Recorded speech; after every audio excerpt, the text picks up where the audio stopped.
Cette émission est produite grâce à Témisco. Située à Notre-Dame-du-Nord, cette entreprise se spécialise dans la fabrication et le développement de semi-remorques de tout genre. Au fil des années, Témisco a su se démarquer de la concurrence en devenant une référence nord-américaine de premier plan dans la conception spécialisée et innovatrice de semi-remorques. La force de Témisco a toujours été de savoir s'adapter à un marché en mouvement constant. Témisco a choisi de travailler directement avec ses clients et d'être à l'écoute de leurs besoins. Ces dernières réalisations, équipements pour le transport de tours et de pales d'éoliennes, des fardiers conçus pour une charge de 70 tonnes jusqu'à 100 tonnes, des remorques à courroie conçues pour le transport de minerais, pierres, sable, asphalte et autres. Témisco adresse ses remerciements les plus sincères à tous ses collaborateurs. Merci à tous nos employés, merci à tous nos clients, merci à tous nos fournisseurs. Merci à tous ceux et celles qui, de près ou de loin, ont participé au succès de Témisco. Témisco, à la mesure de vos besoins. Cette semaine à InfoTémis, entrevue au sujet de la politique de soutien aux projets structurants pour améliorer les milieux de vie, l'École secondaire catholique Sainte-Marie célèbre ses 50 ans et du hockey au féminin à Saint-Bruno-de-Guigues.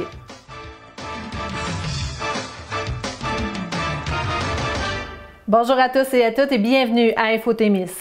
C'est le lundi 28 janvier que la MRC de Témiscamingue a annoncé la mouture 2019 de sa politique de soutien aux projets structurants pour améliorer les milieux de vie.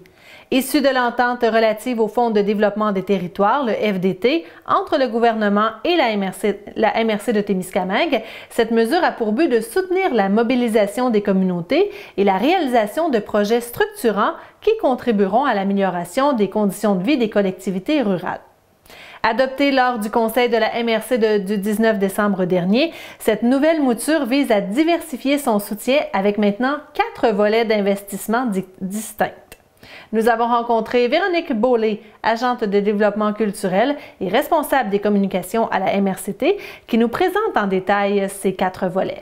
Dans le fond, cette politique-là, c'est que nous, à la MRC, on a une entente avec le gouvernement qui s'appelle, une grande enveloppe qui s'appelle le Fonds de développement des territoires.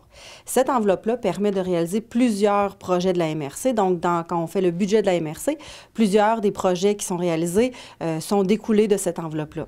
Il y a toujours une portion qui reste et cette portion-là est investie dans des projets du milieu.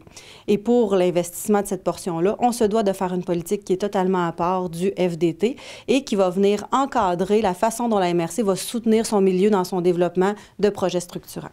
Donc, chaque année, ça peut changer là, la façon l'appel de projet qui va découler de cette politique-là. Dans le fond, la politique, on est amené à la réviser à chaque année et à l'adopter à chaque année. Donc oui, depuis qu'elle est en vigueur, là, en 2017, on a produit une première mouture, mais à chaque année, on revient auprès du conseil de la MRC au niveau du comité du GAM. On fait une proposition et elle est adoptée et elle est en vigueur, dans le fond, pendant une année complète, donc de janvier à décembre.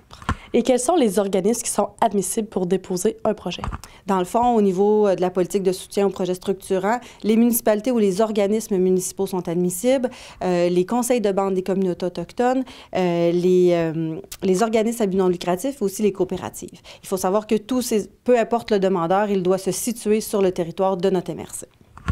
Quelles sont les priorités d'intervention et les priorités territoriales qui sous-tendent cette politique? Ça fait partie des éléments qui changent à chaque année, qu'on re-questionne à chaque année. Au niveau des priorités d'intervention, elles sont guidées par le ministère qui produit le Fonds de développement des territoires. Donc, c'est de planifier l'aménagement, le développement du territoire de la MRC, de soutenir des enjeux qui seraient territoriaux, de favoriser la mise en commun des services et de miser sur la concertation régionale. Au niveau des priorités territoriales, on les identifie ici. Donc, elles changent aussi, elles sont modulées, je dirais, avec les enjeux du territoire à chaque année. Il y en a 10. Donc, on retrouve la démographie, le regroupement de services, le développement touristique du territoire, l'image du territoire, la connectivité, la valorisation énergétique, l'environnement, la forêt, l'agriculture et les services de proximité. Vous voyez que ça regroupe, dans le fond, ce sur quoi le territoire est amené à se positionner ou ce sur quoi il travaille par d'autres implications, par d'autres politiques. Et cette politique est en place depuis 2017, mais est mise à jour chaque année. Donc, pour 2019, quelle est la principale nouveauté de la politique et de soutien aux projets structurants?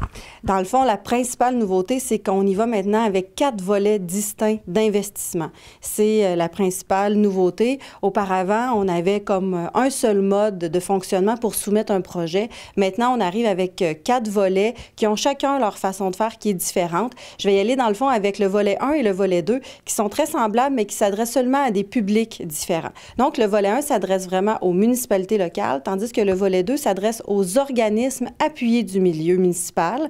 Ce qui est très semblable dans ces deux volets, c'est qu'ils vont vraiment y aller pour être axés sur la qualité de vie et la vitalisation du milieu. Donc, d'office, un projet qui serait déposé dans l'un ou l'autre de ces volets-là doit favoriser la participation puis l'engagement citoyen, doit assurer et augmenter la disponibilité des services à la population, doit accentuer le sentiment d'appartenance des citoyens, doit améliorer les conditions d'accueil et ou le bien-être des populations existantes et doit favoriser l'attraction ou le maintien de la population sur le territoire.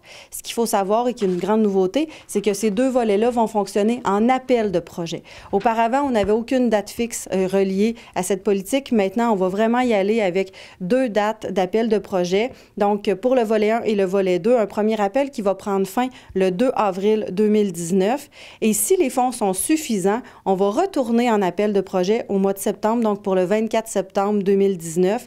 Et comme c'est en appel de projet, bien, il y aura un processus de sélection avec une grille d'analyse et une recommandation ensuite là, au conseil de la MRC qui vont suivre ces dates de dépôt. Et donc, finalement, le dépôt du 24 septembre est conditionnel, donc il ne faut pas nécessairement s'y fier. Exactement. Donc, le premier appel est vraiment, va mettre en disponibilité l'ensemble de l'enveloppe. Et si l'ensemble de l'enveloppe n'est pas utilisé dans un volet ou dans l'autre ou dans un des deux, on retourne en appel au mois de septembre. Mais oui, effectivement. Et quels sont les montants maximums alloués à chaque projet pour ces deux volets? Dans le fond, il faut savoir qu'il va y avoir un montant maximum qui représente 50 du coût total du projet jusqu'à concurrence de 20 000 $. Donc, les organismes ou les municipalités vont pouvoir aller chercher un maximum de 20 000 $. Il faut savoir que chacun des volets a une enveloppe bien précise, donc une enveloppe de 150 000 pour le volet 1 réservé aux municipalités et une enveloppe de 75 000 réservée au volet 2 pour les organismes appuyés du milieu municipal. Oui, et il y a un volet 3, parce que j'ai parlé de 4 volets tantôt. Le volet 3, je dirais qu'il est le plus commun. C'est celui qu'on connaît le plus parce que c'est celui qu'on a mis en place depuis 2017. Donc, il demeure. Il faut savoir que c'est un volet qui va s'adresser pour des projets spéciaux. Donc, des projets qui vont être d'envergure, c'est le principal critère, je dirais, et qui vont avoir un impact sur l'ensemble du territoire, qui vont doter le territoire d'un nouvel outil, qui vont faire effet de levier de développement, qui vont avoir des retombées majeures, qui vont être des projets soit collectifs et qui vont avoir un apport économique. Donc, on axe vraiment sur des projets d'envergure, ce qui justifie aussi l'enveloppe de ce projet-là. On parle d'une enveloppe de plus de 304 000 $ qui est dédiée aux projets spéciaux.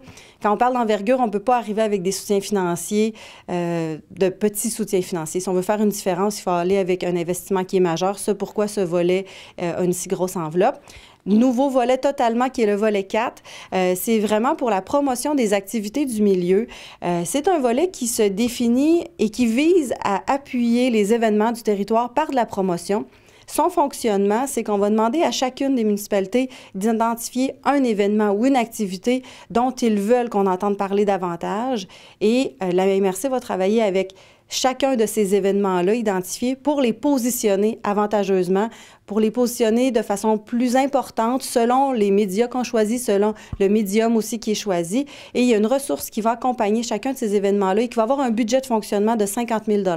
Donc, on vise vraiment à venir faire mieux connaître nos événements, mieux positionner notre territoire au niveau des activités de notre milieu. Donc, c'est ce qui fait en sorte que c'est le volet 4 de cette politique. Donc, c'est des belles variations, des belles nouveautés là, au niveau des volets. Qu'est-ce qui a mené à la sélection de ces 4 volets-là? Dans le fond, je dirais que on est arrivé avec des constats. Après 2 années d'avoir vécu une politique qu'on a proposée qui était axée sur les projets d'envergure, on a fait le constat qu'on recevait d'autres types de projets qui étaient tout aussi valables, mais nos critères y répondaient moins. Donc, c'est pour ça qu'on est venu mettre d'autres volets dans cette politique. On en a fait une proposition au niveau du Conseil de la MRC, puis les élus ont embarqué dans cette proposition-là. Donc, on se souvient que dans les années passées, il y avait le pacte rural qui fonctionnait avec, par appel de projet. On avait un beau succès. Donc, on laissait cette année, 2019, avec ces 4 volets volet et on va voir ce que ça va donner au niveau du territoire. Il faut dire que cette politique n'est pas le seul véhicule financier là, du Fonds de développement des territoires. Quelles sont les autres possibilités? Oui, il faut savoir que le Fonds de développement des territoires qui atterrit à notre MRC est d'au-delà de 1 million de dollars là, pour 2019. Donc, il y a plusieurs projets de la MRC qui sont dans cette enveloppe-là. Donc, moi, je vous ai parlé de la politique, mais il y a aussi, par exemple, la gestion du Fonds local d'investissement qui revient, qui est dédié à la SDT, mais qui passe par cette enveloppe-là. Les agents de développement aussi qu'on retrouve à la MRC, la conférence des préfets. Donc, vraiment, la politique, aujourd'hui, balise l'investissement qu'on fera dans le milieu, mais il faut savoir que le FDT aussi vient aussi encadrer ce que la MRC offre comme service et comme projet. En terminant, j'aurais envie de demander si les gens ont des projets, là maintenant, qui ne savent pas trop dans quel volet se situer et avant de se lancer dans la rédaction d'une demande, quelles sont les étapes? Dans le fond, c'est qu'on va publiciser cette nouvelle politique-là et elle va être disponible sur notre site de la MRC, le site web de la MRC. Mais c'est sûr que, comme tu l'as dit, Chloé, c'est toujours important de faire une première vérification pour voir si on est admissible, pour s'assurer avant de se lancer dans l'écriture d'un projet. Donc, ça va être moi la personne contact du côté de la MRC, le 819-629-2829, le poste 229, ou par courriel aussi. Donc, vous me rejoignez, on valide ensemble, puis moi, je serai à même de vous diriger vers le bon volet et de vous acheminer aussi les formulaires de présentation d'une demande. Pour ceux qui ont connu là, les anciennes moutures de la politique, les formulaires ne changent pas tant que ça. On s'assure d'avoir un minimum d'informations pour présenter le projet. Donc, ça sera de cette façon. Pour consulter la politique, connaître les priorités d'intervention de cette dernière et pour prendre connaissance des formulaires servant à déposer un projet dans les divers volets, visitez tout simplement le www.mrctémiscamingue.org sous l'onglet Développement économique. L'École secondaire catholique Sainte-Marie de New Liskeard célèbre ses 50 ans d'existence cette année et pour l'occasion, des festivités sont prévues au courant de l'été. Un livre souvenir est également en préparation, celui-ci répertoriant chacune des 50 années de l'école. Œuvrant depuis près de 17 ans comme enseignante et chargée de projet au sein de Sainte-Marie, Mme Dominique Roy aime relever des défis et c'est avec enthousiasme qu'elle a accepté de prendre en charge la rédaction de ce livre. Un projet dont elle sous-estimait tout de même l'ampleur. Nous en avons discuté avec elle. C'est une proposition que j'ai eue de ma directrice, Mme Annick Boucher. Faut savoir que moi, depuis 4 ans, je travaillais de la maison parce que j'étais en prêt de service. Donc, et les prêts de service, c'est pas éternel. Donc, je savais qu'éventuellement, mon contrat se terminerait, que je reviendrais. Donc, et là, c'était là, cette année, en septembre, que je devais retourner. Donc, elle m'a offert de reprendre ma tâche qui était à l'École Sainte-Marie avant que je quitte, ou d'essayer l'enseignement au Centre des adultes, mais avec une partie de ma tâche consacrée à la rédaction du livre souvenir. Donc, comme je m'intéresse à l'écriture puis que j'aime beaucoup écrire, bien, je me suis dit que c'était un beau défi à relever. J'avais jamais enseigné à l'École des adultes non plus. Puis j'aime essayer plein de choses. Donc, c'est comme ça que le projet a commencé. Et en quoi consiste là, la tâche de cette rédaction? Bien, en fait, je pensais pas que c'était une grosse tâche comme ça. Je pensais que c'était beaucoup plus simple. Dans le fond, c'est moi qui vois à coordonner tout ça. Donc, le livre va être divisé en 3 sections, si on veut. La partie historique, qui est à peu près une 20-25 pages, qui fait le tour des événements ayant marqué Sainte-Marie. Ensuite de ça, il y a 200 pages qui consistent à reprendre chacune des années. Donc, pendant 50 ans, chaque année a 4 pages, ce qui fait 200 pages, où on reprend, où on nomme qui sont les finissants, les membres du personnel qui étaient là pour chacune des années, les activités qui ont marqué l'année, donc tous les faits saillants pour chacune des années. Donc, puis la dernière partie, c'est la partie de nos commanditaires, parce qu'évidemment, on en a beaucoup de partenaires qui se sont joints à nous, donc eux autres, ils ont la dernière partie du livre où on les mentionne. Quand j'ai commencé, je n'avais pas prévu l'ampleur de ça. J'étais un peu naïve là-dedans. Puis je me suis rendu compte qu'avec le temps que je disposais, je n'arriverais pas. Alors là, je suis allée me chercher des bénévoles, des gens qui étaient là aussi avant moi. Donc, surtout pour la première partie, l'historique, la tâche a été confiée à Marc Dumont. Marc Dumont est enseignant à Sainte-Marie, je pense, depuis 71-72, alors que l'école a vu le jour en 69. Donc, lui était membre du personnel. Ensuite, il était directeur jusqu'à temps qu'il prenne sa retraite en 2002, avant que moi j'arrive. Donc, je trouvais ça intéressant que l'histoire vienne de l'interne, de quelqu'un qui a vécu une partie de sa vie à Sainte-Marie. Donc, lui s'occupe de cette partie-là, on travaille en collaboration, puis moi, je m'occupe principalement des 50 années où est-ce qu'on fait le tour. Tout ça avec une élève, parce qu'à Sainte-Marie, il y a l'opportunité de suivre le cours coop qui permet aux élèves de faire des stages en milieu de travail. Et j'ai Ashley Wadge qui, elle, veut être graphiste. Donc, elle s'occupe toute de la mise en page. Donc, moi, je fournis l'information, je trouve l'information, je compose, et c'est elle qui fait la mise en page. Elle fait un travail exceptionnel.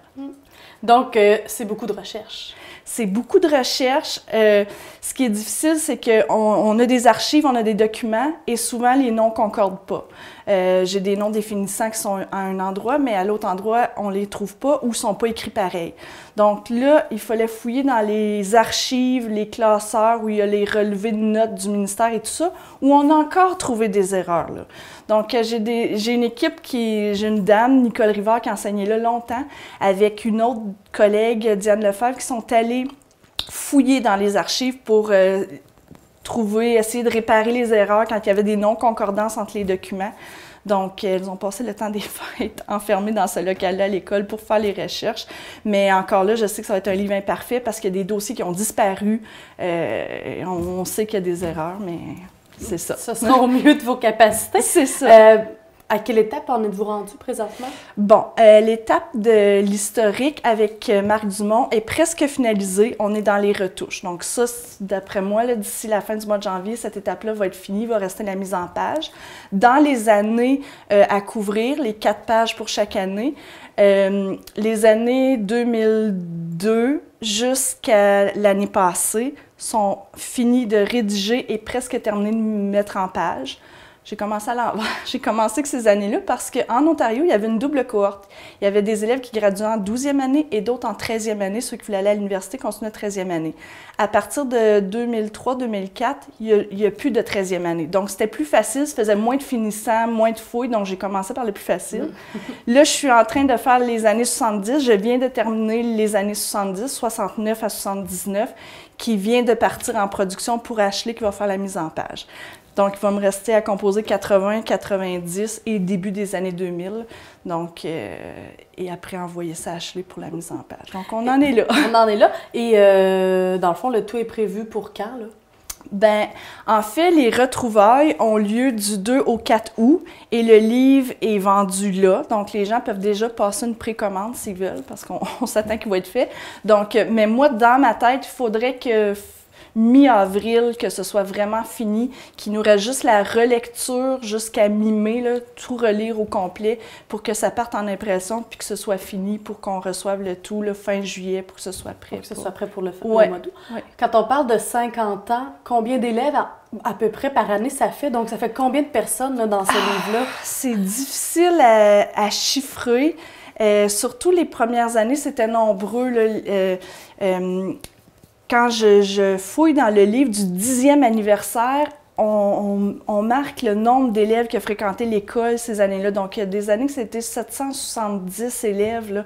Mais plus ça va, évidemment, plus ça diminue. Tu sais, aujourd'hui, je pense qu'ils sont à 300 élèves. Donc, mais en nombre, là, c'est difficile à chiffrer, oui. Et bon, vous avez mentionné que dans le cadre des retrouvailles, les gens pourront se procurer, mais est-ce que le public en général aussi là, pourra se procurer le livre? Oui, en fait, il est déjà en vente, même si ce n'est pas terminé, sur le site web du 50e anniversaire. Donc, il y a objets promotionnels, donc il y a plein d'objets à vendre, dont le livre Souvenir. J'aimerais qu'on revienne un peu sur votre expérience, dans le fond, parce que vous avez quand même une expérience là, au niveau de l'écriture. Bien, je suis professeure de français de formation, donc j'ai fait mon bac en enseignement en français, donc ça m'intéressait déjà beaucoup. Puis au fil des ans, j'ai décroché des petits contrats de rédaction pour le Reflet à la Pige, pour l'Indice bohémien à la Pige aussi de la rédaction pour la revue Pour parler profession, qui est une revue pour les enseignants de l'Ontario. Avec le Centre franco-ontarien de ressources pédagogiques, le contrat que j'ai fait, le prêt de service, c'était pour rédiger des cours en ligne qui, eux, sont ensuite offerts aux élèves du secondaire. Donc, au fil des ans, j'ai accumulé beaucoup de petits contrats comme ça qui fait en sorte que là, je me suis retrouvée avec ce contrat-là de rédaction. Et qu'est-ce qui alimente votre désir d'écrire? Peut-être la lecture, parce que je me suis toujours intéressée à la lecture. Donc, plus je lis, plus j'ai le goût d'écrire. Plus j'ai le goût d'écrire, plus j'ai le goût de lire. On dirait que ça se nourrit. Et bon, là, vous êtes en plein dans la rédaction de ce livre du 50e de l'École Sainte-Marie. Pouvez-vous un peu nous dire un peu les autres activités qu'il y a dans le cadre du 50e? Bien, en fait, le 50e a lieu du 2 au 4 août. Il y a beaucoup d'activités, là. J'ai une liste vite faite. Je sais qu'il va y avoir un tournoi de golf, un tournoi de balles molles mix. Il va y avoir un retour sur l'expédition Apollo pendant les années fin des années 80. Ils ont fait une expédition où ils ont reparcouru en canoë, ce qui avait été fait de Montréal à la baie James. Donc, il va y avoir un clin d'œil à ça en allant faire du canoë sur le lac Témiscamingue. Il va y avoir une tournée interactive, une dictée du 50e. Il va y avoir le spectacle Apollo qui fait la réputation de l'école depuis les années 70, qui revient à chaque année. Donc, il va y avoir le spectacle Apollo qui va être en prestation, un match d'impro, il va y avoir une soirée dansante, un brunch, une messe, parce que c'est une école catholique, donc c'est sûr que ça fait partie, l'histoire catholique fait partie de notre histoire. Il va y avoir aussi une cérémonie de l'arbre pour commémorer les défunts. Donc, on a beaucoup de membres du personnel qui sont décédés au fil des ans, puis aussi de nos élèves Apollo pendant qu'ils étaient à l'école, mais aussi qui sont nos anciens Apollo. Donc, on voulait avoir une pensée pour eux. Donc, en gros, c'est ça, Il faut dire que, dans le fond, vous vous concentrez vraiment sur le livre, là. Oui, c'est ça. Si on veut plus de détails sur le 50e, il y a un site web qui est dédié. Oui, qui est le www.lesapollo.ca/50e. Les 18, 19 et 20 janvier dernier, le Colisée de Guigues accueillait le tournoi de hockey féminin du Témiscamingue. Plus de 140 joueuses de 14 équipes d'un peu partout en Abitibi-Témiscamingue et de l'Ontario se sont disputées les honneurs dans les classes A, B et C. Au final, pour la classe A, les gagnantes sont Électricité RR de Rouyn-Noranda. Dans la classe B, la Clinique vétérinaire boréale de Val-d'Or a mis la main sur le trophée. Et finalement, dans la classe C, c'est l'équipe boutique multi-surface de Rouyn-Noranda qui a remporté les grands honneurs 4-2 contre nos représentantes du Témiscamingue. De plus, cette année, une belle initiative a été mise en place pour le match d'ouverture, alors qu'un match mettant en vedette des hockeyeuses de 6 à 17 ans a été disputé en levée de rideau. Une belle façon de stimuler l'intérêt des joueuses de demain. TV Témis était sur place lors de la dernière journée du tournoi. Voici notre reportage. En 2010, au tournoi 4 contre 4 avec les garçons, on avait envie de mettre une catégorie féminine. Puis c'est de là que c'est parti l'idée d'avoir un tournoi de filles. Mais avec les années, la formule a changé. Puis ça fait 4 ans que maintenant, on est pleinement autonome puis on a un tournoi de filles. Puis là, avec les années, ça l'a grossi. Puis là, maintenant, cette année, on a 14 équipes de filles. C'est un tournoi, pour moi, personnellement, qui se veut familial. On a notre support de nos conjoints, nos enfants. Puis je pense que c'est bien reçu. Même l'organisation organise des choses pour les enfants. Puis aussi, le sérieux puis le calibre de jeu est quand même intéressant aussi. Cette année, c'est une nouveauté. On a réussi, avec le nombre d'équipes, on a réussi à faire 3 catégories. On a du A, B et du C. Puis on a des équipes de l'Abitibi, on a des équipes de l'Ontario, puis 3 équipes du Témiscamingue. On est dans la division A là, depuis les 4 premières années qu'on participe au tournoi. Mais c'est aussi le côté qui nous attire à ce tournoi-là parce qu'on peut aller dans la catégorie compétitive. Puis il n'y a pas beaucoup de tournois non plus en Abitibi côté féminin. Donc, c'est notre tournoi préféré là, pour avoir un côté compétitif encore. Là. C'est un événement qui, je pense, répond à un besoin parce qu'il y a beaucoup d'équipes en Ontario, du côté de l'Abitibi, dans le secteur, qui cherchent ces événements-là. Ça reste du hockey social, mais à l'intérieur de ces tournois-là, on rajoute un aspect compétitif qui est souvent recherché par les joueuses de hockey.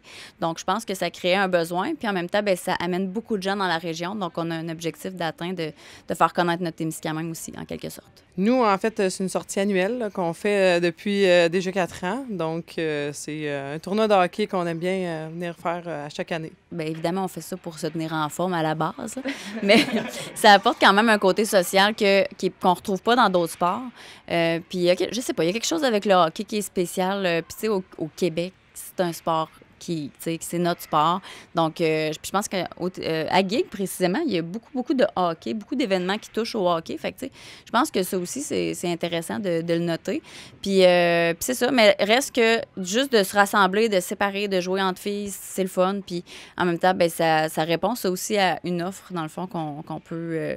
une offre de sport différent qu'on a au Témiscamingue.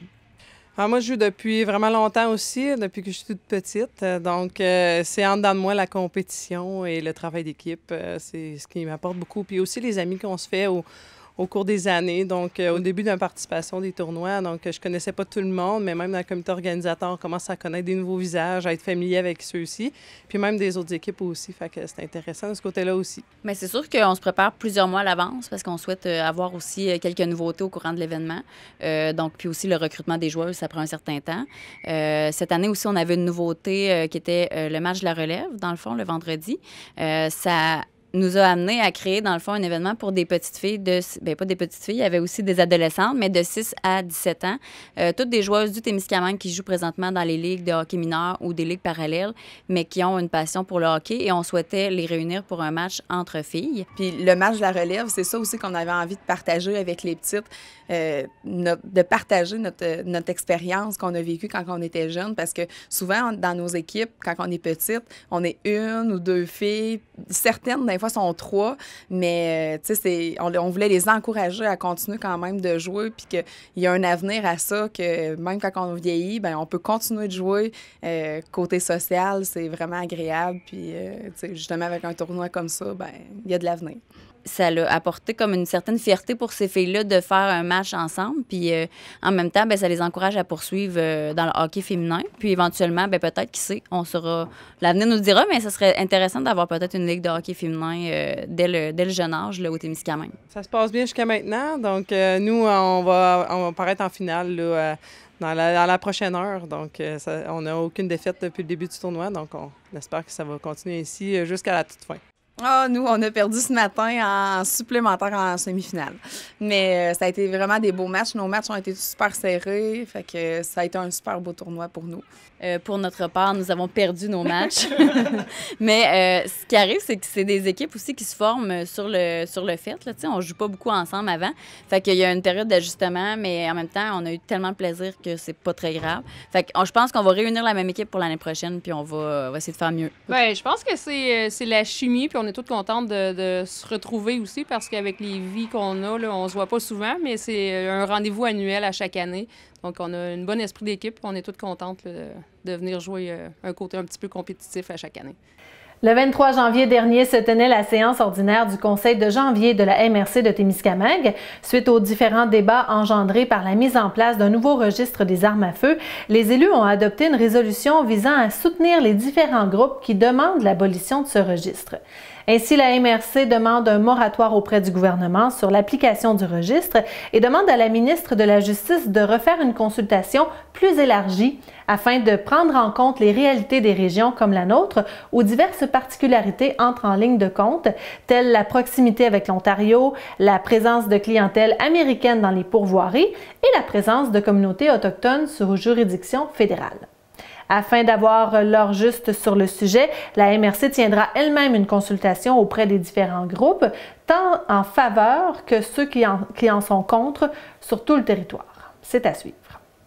Dossier de la fermeture du pont enjambant la rivière La Loutre au niveau de la montée Gauthier à Saint-Bruno-de-Guigues, les élus ont été informés que le ministère des Transports s'engageait à mettre en place une structure temporaire, et ce d'ici la fin du mois de juin 2019. Une infrastructure sera alors installée par-dessus le pont existant, nécessitant des travaux d'asphaltage, ce qui explique l'échéancier estival annoncé par le ministère. Le directeur régional du ministère a par la même occasion informé les élus que des réparations seraient effectuées sur le pont situé dans la municipalité de Rimini, et ce d'ici la fin du mois de février. Ces travaux permettront entre autres de ramener la charge légale sur cette infrastructure pour éviter l'enclavage du village de Rimini. La MRC continue son mandat initial axé sur la mise en place d'une nouvelle infrastructure aquatique pour le territoire. Pour ce faire, un consultant sera mis à profit pour réaliser une étude de faisabilité visant à documenter les besoins et les impacts de cette infrastructure auprès de la population témiscamienne, réfléchir aux formules possibles pour ce faire, cibler le meilleur emplacement et finalement réaliser un sondage auprès de la population témiscamienne quant à l'importance de construire une nouvelle piscine. Parallèlement à cette étude, la Ville de Ville-Marie donnera un mandat à ce même consultant afin d'analyser la structure actuelle de la piscine pour en évaluer son maintien pendant la période de mise en place d'un nouvel équipement sur le territoire. Retenir les services du même consultant permettra une plus grande efficience dans la réalisation de ce dossier, quand même important. Pour terminer, les élus ont donné un appui à la municipalité de Notre-Dame-du-Nord quant à leur inquiétude liée à la mise en place d'un point de vente de cannabis sur le territoire de la communauté de Témiscamingue First Nation. La municipalité de Notre-Dame-du-Nord a envoyé une lettre au conseil de bande de Témiscamingue First Nation à cet effet. On vous rappelle que le conseil de bande de la Première Nation de Témiscamingue va tenir un référendum le 9 février prochain pour permettre aux membres de la communauté de se prononcer sur le sujet. Autre nouvelle maintenant, par le biais de sa page Facebook, le Centre de femmes du Témiscamingue indique qu'il ne prendra pas de position dans le dossier du registre des armes à feu pour le moment. Précisant qu'un centre de femmes, c'est aussi un lieu d'échange et de concertation des femmes du Témiscamingue, l'organisme veut d'abord entendre l'opinion et les questionnements des femmes à ce sujet. C'est pourquoi le débat est lancé sur les réseaux sociaux. Aussi, le Centre de femmes du Témiscamingue précise qu'une réflexion sur la question a été faite en équipe de travail et je vous cite un extrait de cette réflexion. Bien sûr qu'il est nécessaire de sécuriser la vie des femmes, hommes et enfants, c'est un devoir de société. Mettre fin à la violence faite aux femmes et à leurs enfants, sécuriser la vie des personnes suicidaires sont des enjeux primordiaux pour nous. En matière de violence conjugale, les carabines et les fusils de chasse sont souvent utilisés lors d'homicides conjugaux pour la simple raison que les armes d'épaule sont les plus présentes dans les foyers québécois. La loi actuellement en vigueur sur les armes à feu a été déterminante dans la diminution du nombre d'agressions armées en violence conjugale ou familiale. Cette loi a permis de mettre en place des normes de sécurité face aux armes à feu et permet aux policiers de saisir les armes du conjoint dans le cas où une femme se sent menacée ou intimidée. Elle permet aussi, lors du renouvellement des permis de possession d'armes, de vérifier les antécédents criminels, l'historique des comportements qui attestent la menace, la tentative ou l'usage de violence contre lui-même ou autrui. Elle permet aussi aux policiers de saisir les armes d'une personne en période de crise suicidaire lors d'inquiétudes d'une ou d'un proche. La loi 64 sur le registre des armes à feu se veut un outil de prévention supplémentaire afin d'assurer la sécurité des citoyennes et des citoyens. Et fin de la citation. Ainsi, le Centre de femmes du Témiscamingue questionne les femmes sur l'efficacité de la loi 64. Nuit-elle aux droits de la personne? Peut-on mesurer l'impact d'une telle loi en matière de violence ou de suicide? Peut-elle amener à sauver des vies? Des liens de certains mémoires, comme celui de la Fédération des femmes du Québec et de l'Institut national de la santé publique du Québec, sont laissés en référence pour les répondantes. Afin de participer à cette discussion, vous n'avez qu'à visiter la page Facebook du Centre de femmes du Témiscamingue. La porte-parole du NPD en matière de ruralité, Christine Moore, a réagi vendredi dernier à l'annonce du programme pilote d'immigration dans les communautés rurales et du Nord par le ministre de l'Immigration du Canada, Ahmed Hussein. Elle est d'avis qu'on ne peut qu'accueillir favorablement toute mesure pour stimuler l'immigration dans les collectivités rurales et nordiques. Toutefois, selon elle, ce programme est sans envergure et démontre que les libéraux sont loin de saisir l'ampleur du problème. Mme Moore dit qu'en ce même moment, c'est 2825 postes qui sont à pourvoir seulement en Abitibi-Témiscamingue et le programme pilote du gouvernement libéral compte attirer environ 3000 travailleurs étrangers au total, ce qui est loin d'être suffisant. Christine Moore indique aussi que le Québec est la province qui subit le plus les impacts de la pénurie de main-d'œuvre et aucune municipalité québécoise n'est éligible à ce programme pilote. Selon elle, ce n'est pas la première fois que le gouvernement libéral de Justin Trudeau laisse tomber les régions du Québec. Par voie de communiqué, elle a dit, et je la cite, « Ça fait plus d'1 an que je propose des solutions simples comme l'établissement d'un bureau d'Immigration Canada en Abitibi-Témiscamingue pour aider les entreprises dans le complexe processus pour embaucher des travailleurs étrangers. C'est une initiative qui a rallié de nombreux appuis, mais à laquelle le ministre et le premier ministre font la sourde oreille. Il faut soutenir nos entreprises dans leur démarche et appuyer nos milieux pour les aider à intégrer les immigrants si nous voulons continuer à développer nos régions. Fin de la citation de Mme Moore.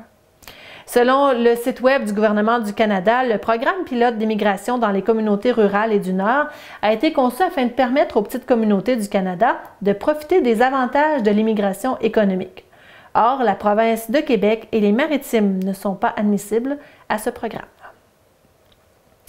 Dans la foulée d'une démarche provinciale, le Centre intégré de santé et de services sociaux, le CIS de l'Abitibi-Témiscamingue, annonce la fin de la première phase du projet Opus AP et le début de la seconde qui vise à rehausser le recours aux interventions non pharmacologiques démontrées efficaces pour la prise en charge des gens atteints de syndromes comportementaux et psychologiques liés à la démence, ce qu'on appelle les SCPD, en CHSLD.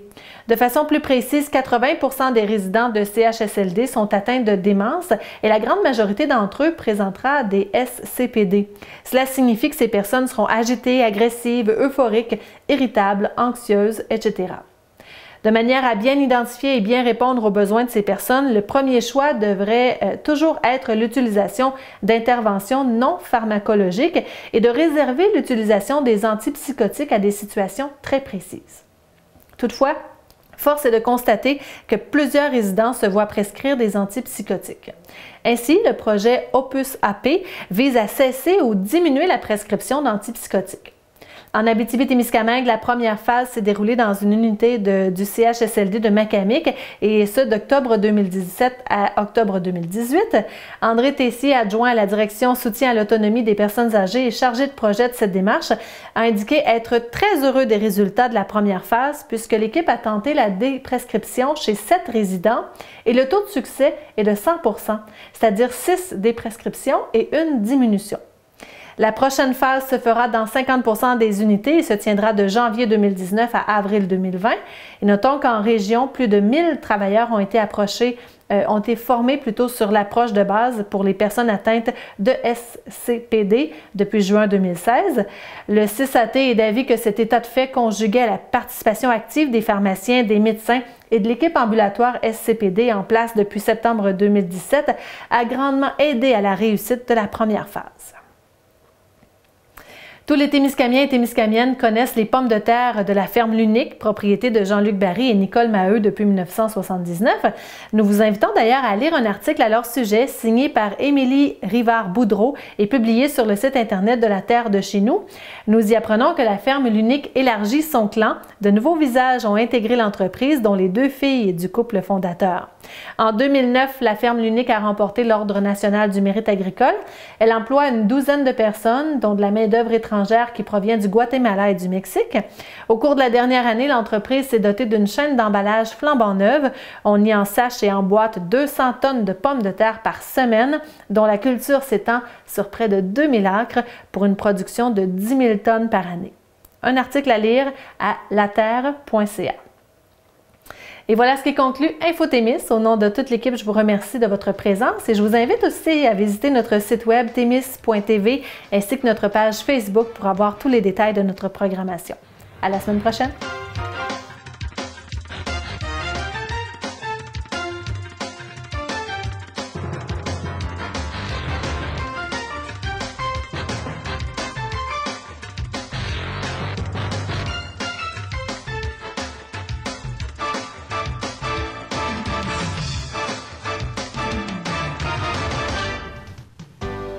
Cette émission est produite grâce à Témisco.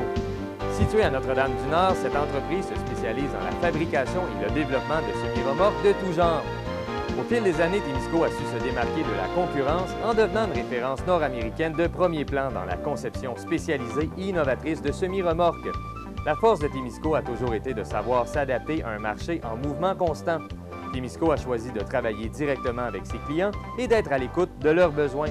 Ces dernières réalisations, équipements pour le transport de tours et de pales d'éoliennes, des fardiers conçus pour une charge de 70 tonnes jusqu'à 100 tonnes, des remorques à courroie conçues pour le transport de minerais, pierres, sable, asphalte et autres. Témisco adresse ses remerciements les plus sincères à tous ses collaborateurs. Merci à tous nos employés, merci à tous nos clients, merci à tous nos fournisseurs. Merci à tous ceux et celles qui, de près ou de loin, ont participé au succès de Témisco. Témisco, à la mesure de vos besoins.